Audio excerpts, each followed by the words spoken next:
আজকে মিনি কিচেনে না, আজকে বিগ কিচেনে একটা রেসিপি তোমাদের সাথে শেয়ার করব। আমাদের ময়মনসিংহে এটাকে বলে মাছের মুছি রান্না। তো যাই হোক, আমি তোমাদের সাথে শেয়ার করতে চলে এসেছি মাছের মুছি রান্না। প্রথমে আমি তেল দিয়ে দিলাম, তারপরে পেঁয়াজ, রসুন, তারপর হচ্ছে গিয়ে রসুনের পাতা কুচি দিয়ে সুন্দর করে বেরেস্তা করে নিচ্ছি। এটা আমাদের দেশে খুব মজা করে সবাই খায়, আসলে অনেক সুস্বাদু হয়। তোমরা ট্রাই করে দেখো একবার।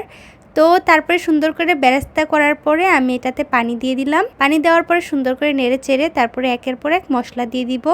লবণ দিয়ে দিলাম পরিমাণ মতো, তারপরে হচ্ছে গিয়ে ধনিয়া গুঁড়া দিয়েছি, তারপরে হচ্ছে গিয়ে জিরা গুঁড়া দিয়েছি, তারপরে একটু হলুদ দিয়ে দিব।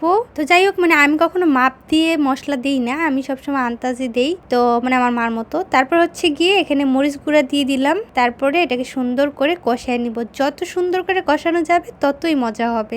মাছের মুছি বললেই আমাদের জিভে জল আসে পড়ে, বলার বাইরে এত টেস্ট হয়। আর এটার মেন একটা সিক্রেট আছে, এটা আসল একটা স্বাদের একটা সিক্রেট আছে, সেটা তোমাদের সাথে শেয়ার করব।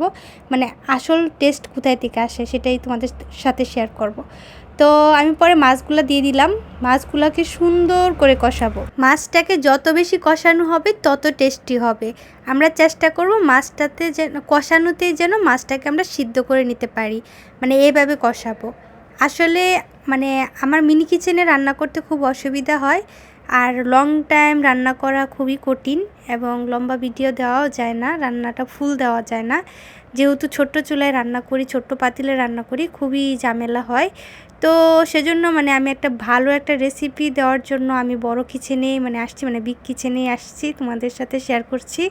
তো প্লিজ তোমরা কেউ কিছু মনে করো না, মিনি কিচেনে আবার আইসা বিগ কিচেনের রান্না দিচ্ছি, জিনিসটা কীরকম না, তোমাদের কাছে খারাপ লাগতেই পারে। কিন্তু আমি তোমাদের কাছে অনুরোধ করব, প্লিজ কিছু মনে করো না। কারণ কি, মিনি কিচেনে আসলে পুরোপুরি রান্না করা যায় না, খুবই কষ্ট পুরোপুরি রান্না করতে। কারণ এটাতে তো আগুনই ধরানো যায় না ঠিক মতো, তার মাঝে হচ্ছে গিয়ে ছোটো ছোটো হাঁড়ি পাতিলে লাড়াচাড়া করতেও খুব কষ্ট হয়। তারপর আমি কষানোর পরে মাছটাতে ঝোল দিয়ে দিলাম। ঝোল দেওয়ার পরে মাছটা ভালোভাবে সিদ্ধ হবে, সেটা আস্তে আস্তে কষায়, আস্তে আস্তে পানিটা শুকাবে আর কষানো হবে, এই সিস্টেমে।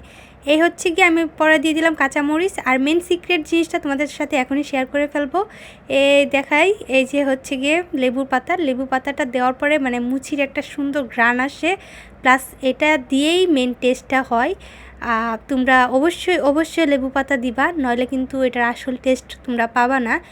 আর এটাকে যতটুকু শুকানোর চেষ্টা করবা ততই মজা হবে। তো আসলেই খুব মজা হয় জিনিসটা, তোমরা ট্রাই করো বাসায়, আমি অনুরোধ করছি তোমাদেরকে। তো কেমন হয়েছে ভিডিওটা অবশ্যই কমেন্টে জানিও। আর আমার ভিডিও তোমাদের কাছে কেমন লাগে সেটাও কমেন্ট করো, তোমরা কমেন্ট করলে আমার খুব ভালো লাগে। আর রান্নাটা কেমন হয়েছে আশা করি তোমাদের কাছে ভালো লাগবে ইনশাল্লাহ। আল্লাহ হাফেজ।